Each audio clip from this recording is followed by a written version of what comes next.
I have two gentlemen here, Rohan and Shashank. They are my senior researchers, and I recently, this summer, right? Correct me if I'm wrong, right? This summer, I added a new project to my lab, as you know, and as I always say that for the next 10 years, doesn't matter how much we study aspects of COVID-19, there is still a lot of questions to be answered. Brain fog took my attention. I personally read a lot about it. I've never been infected by COVID, but I had a lot of people around me who got infected with COVID. And in fact, the whole idea came when I came across an article that people who got COVID, long COVID, especially adolescent, they show a symptom like ADHD. And I think that paper kind of triggered the whole idea of start doing research on concept of brain fog. I don't want to spoil the topic, but again, this is a brand new study. We started in summer, but I'm amazed how team has progressed and how fast we are moving towards this research project. So I'm going to give it all to Shashank and Rohan, two of my best researchers. It's all yours.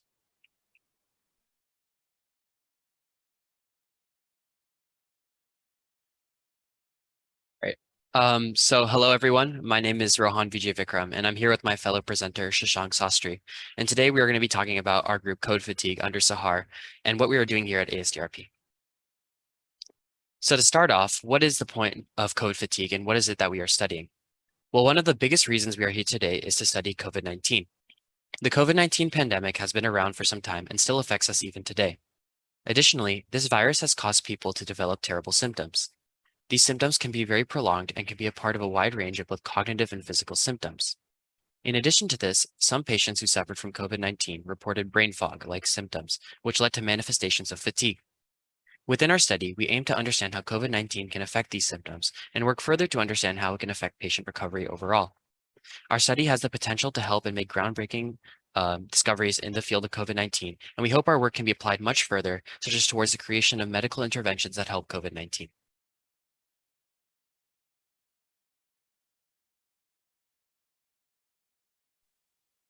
Right, so I'll talk through, the status quo of the study as well as some of the achievements we managed to make during our first summer term as well as now coming into close to the end of our fall term.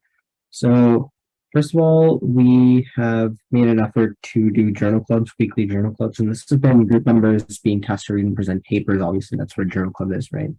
So we've covered a bunch of physiological and psychological after effects symptoms, and we've also created a list of their testing batteries, which I'll show later.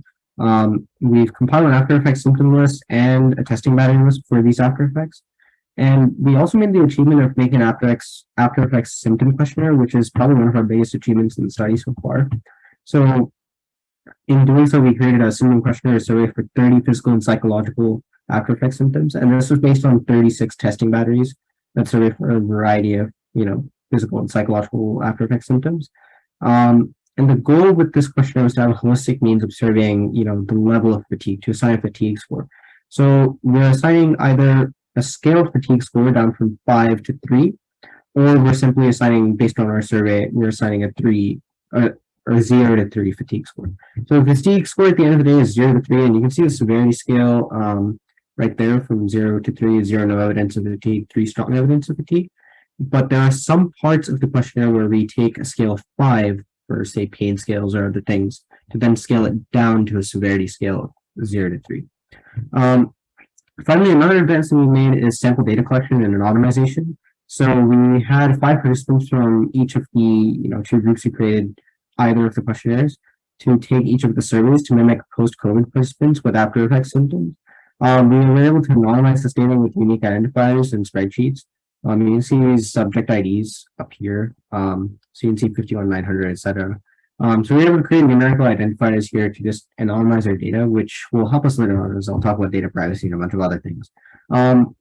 And finally, we were able to generate severity scores based on this really dummy data that we just collected as part of testing how the survey is going to end up working with real participants. And that moves me to the methodology of the survey. So the image in the top right, this is just a skeleton of sort of some of the demographic information that we're collecting, and I'll talk about how that goes into the scope of collected data. So we're collecting demographic information from patients, and this is just to draw, broader trends of what patients are coming from where, what kind of backgrounds are we dealing with here, and what trends, what sort of infection timelines, vaccination statuses, et cetera, are exhibited in different demographics, and how does that link into after effect severities being exhibited in various demographics as well. So we're just trying to draw more granular trends using this demographic data. We're also collecting infection timelines, and that's really important, obviously, to get an idea of, if there's a longer infection, does that equal more after effect or less after effect symptoms being present, or the other way around, vice versa. We're also collecting vaccination details and a timeline of vaccination. So, what did you get all 3 shots? Did you get all 4 shots? Did you only get the first 2? Or was it some other weird order where you're getting multiple doses from multiple companies, et cetera, et cetera? That is all contained in this questionnaire. And the goal is to timeline all of that to see, were those doses taken in a timeline that created the immunity you needed to go against COVID-19, and as such, does it also give you the greater immunity you need to go against the after effects, et cetera? So we're trying to draw trends based on the vaccination statuses of our participants. And we're also trying to draw these same trends based on symptom severities of participants. This is probably the most important part of the study, really to just profile what symptoms are most severe and less severe in participants, and as such, which ones are being expressed the most as well. So the idea then is to create a net impact, a net impact severity for each of these symptoms, and then create the net severity for the whole study, for the whole questionnaire, as like a whole severity for each participant, but to then also draw granular trends for individual symptoms. And then there's participant criteria, so that links back to some of the demographic segmentation up there. So our participants generally aged 18 to 55. We have control participants who are symptomatic with a COVID-19 infection, but have not had any after effects past 1 to 2 weeks of a negative COVID test. And our experimental participants, who we're actually surveying to get all this, these 4 pieces of collected data. These experimental participants are have had symptomatic COVID-19 infections with lingering after effects and within the past 2 weeks of a negative COVID test, or rather past 2 weeks. So over the 2-week mark of a negative COVID test, they're still exhibiting after effect symptoms. And finally, to address human participants research, we've submitted an IRB request covering all of these criterion for participants and how we're going to be conducting human participants research to collect this data. And as I was talking about before, I just want to quickly present some of the scope of the symptoms that we're surveying. So we have 2 tables pasted in here, one for physical symptoms, one for cognitive symptoms. So some of these symptoms have testing values, some don't have any testing values at all, and as such, we're excluded from the questionnaire. But some have multiple, some have 1, some have none. So we're surveying this battery of physical and cognitive symptoms based on our journal clubs, and then from that we did further journal clubs to find assessments that are most relevant and pertinent to these symptoms that could best, give us the best idea of what these symptoms are in terms of severity and how much are they being expressed. And these on the right are some of the logos of some of the companies and organizations from which we pulled these testing batteries. So, some reputable organizations there. Finally, before I pass it back to Rowan, I want to talk about some surveying platforms that we're using. Shashank, can you go back, please, and just read the physiological, and the cognitive symptoms that you're studying? Can you read it, please? Oh, sure. Yeah, the list is kind of long, but I'll go through them all. So, in the physical symptoms domain, we're surveying for breathlessness, somatic symptoms, headaches, cranial nerve dysfunction, so that's tingling and numbness.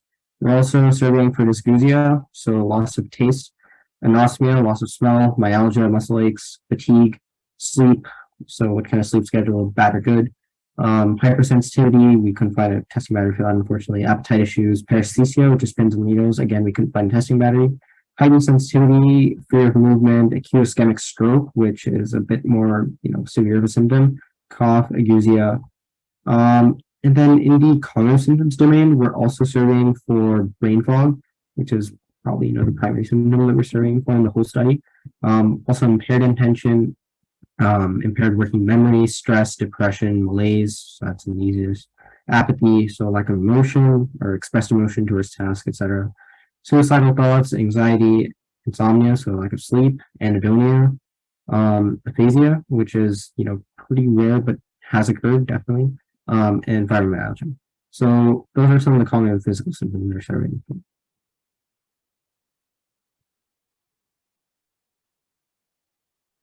All right, cool. So before I pass back to Rohan again, I'm going to talk quickly about the surveying platforms that we're still choosing between as a group. So we have JotForm. So this is a simple questionnaire platform. It's used frequently in the lab here in the John Ekin Neuro Lab. So it's a simple questionnaire platform, and you can essentially create, you can put in your own questionnaires, and they can be divided into sections and made savable at any point by patients or participants who are using them. And in this case, data privacy is really important because we're doing human participants research that obviously has to be preserved, especially if we want to use this in a therapeutic use case down the line. So this platform had to be HIPAA compliant for data to be stored. So there's a HIPAA compliant subscription that we took of JotForm to do that. And it's also HIPAA compliant in terms of data processing and analysis with respect to patient privacy guidelines. So after the data goes through JotForm servers and comes into our hands, it's being handled in a HIPAA compliant manner. So yeah, JotForm, pretty simple way to collect our data, just essentially like a more complex Google form, if you don't think about it like that. Then we have Gorilla.sc, which is sort of a bit more of a unique platform that we're also testing out. So in this platform, participants, when they go to take the survey, they are sent down a conditional data tree of questionnaires, and they're directed to the end of study at any point. Should any inputs, based on the conditions we've set in the data tree, should that add any biases to the study, they're just going to get sent to the end with, a polite message saying thank you for participating. And the goal of that is just eliminate biases in the study that could throw things off. So, for example, other maladies or things that could throw off, after effect symptom presentation solely from COVID-19 infection, right? So say, patient has expressed that they're currently going through a pregnancy, while at the same time they've had this COVID-19 infection or trying to link after effects to that COVID-19 infection, that simply doesn't work, right? We're just trying to solely attribute these after effects to a COVID-19 infection. And as such, that's a bias that's being added to the study. So we want to eliminate that. So we have numerous conditions in Gorilla's data tree to do that. And there's also a lot of great integrations with Gorilla that help us administer some of the testing batteries that I showed before. So we have integrated administration of cognitive tests that prevents the need for integrating multiple surveying platforms. I think one of the most common ones is the street test. And then we're also, when using Gorilla.sc, we're in compliance with EU GDPR regulations.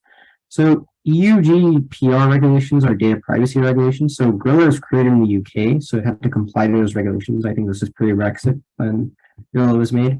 So what that essentially means, GDPR is much more stringent and strict than HIPAA is in terms of its regulation set. So it's a much more strict platform, Gorilla, because it was developed in compliance with GDPR guidelines.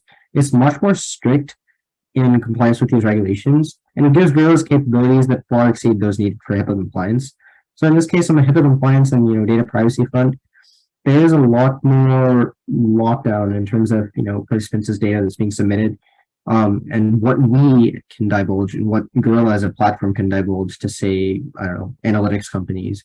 So that makes Gorilla far exceeding in terms of HIPAA compliance data privacy when in comparison to JotForm. So I think that's my spiel on sort of the surveying platforms that we're using. I'm going to hand it over to Rohan now. Yeah.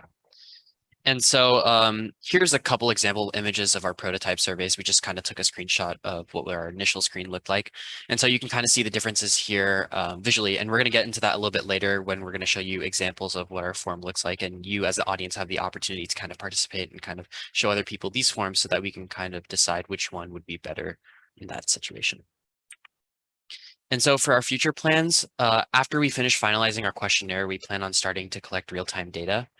We are in the process of figuring out how to go through outreach, namely methods such as posters and flyers to spread the word about our study, while also listing the requirements to participate in the study on these things. In addition to this, we are also going to start using programming languages like R to analyze the data that we collect. We are also interested in taking our research and putting it towards more large-scale things, such as the upcoming SOBP conference. Once we collect some sort of dummy data, we plan on using that towards our research, and we will go into the presentation at the conference. We also have future plans of publication in journals, such as the Journal of Neuroscience, or publishing a paper on our findings through other means as well. And lastly, we want to recognize the many contributing efforts that we have going into making this project and study possible. We want to give a huge thanks to Sahar, our PI, for her guidance and support throughout this project. We also want to thank our many team members whose names you can see on the screen. And also on the screen, you'll see a QR code that you can scan to take you guys to your reference. We want to thank you for your time and listening to our presentation. Before we end our presentation, we have 2 QR codes on the screen, one for our sample jot form questionnaire and one for our sample gorilla questionnaire. We wanted to give you guys, as the audience, the opportunity to give these forms to people who meet the eligibility of our study to determine which questionnaire is better and more appealing, which will help us in the finalization process as well. Other than that, thank you once more, and we are now opening it up to questions.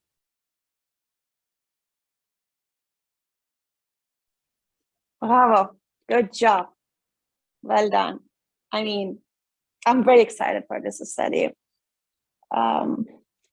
Looking at the timeline, I know you guys didn't talk about the timeline because basically that is the main part of our study that we don't want to disclose. But having it as an attribute of how many people show symptoms for how long when they've been infected, for weeks versus months versus longer months, is just how makes our study into a multi-dimensional study, and not only looking at, I think when I look at it, we have over 23, 24 assessment incorporating in this questionnaire. Like, woohoo! Okay, so it's concrete, it's solid.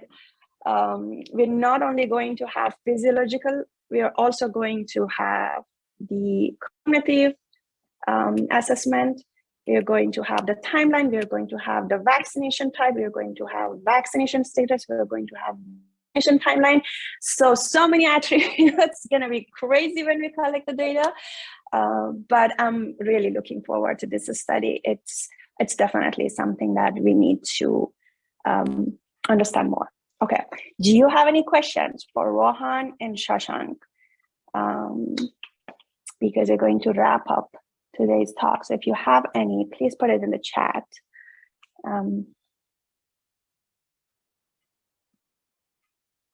I think once your IRB will be approved, which should not take much long, I am having a lot on my plate, but I'll try to make sure that you get your IRB approval by Thanksgiving, hopefully. Let's cross our finger, push me, to make it work with the rest of department heads and the external IRB people we are inviting.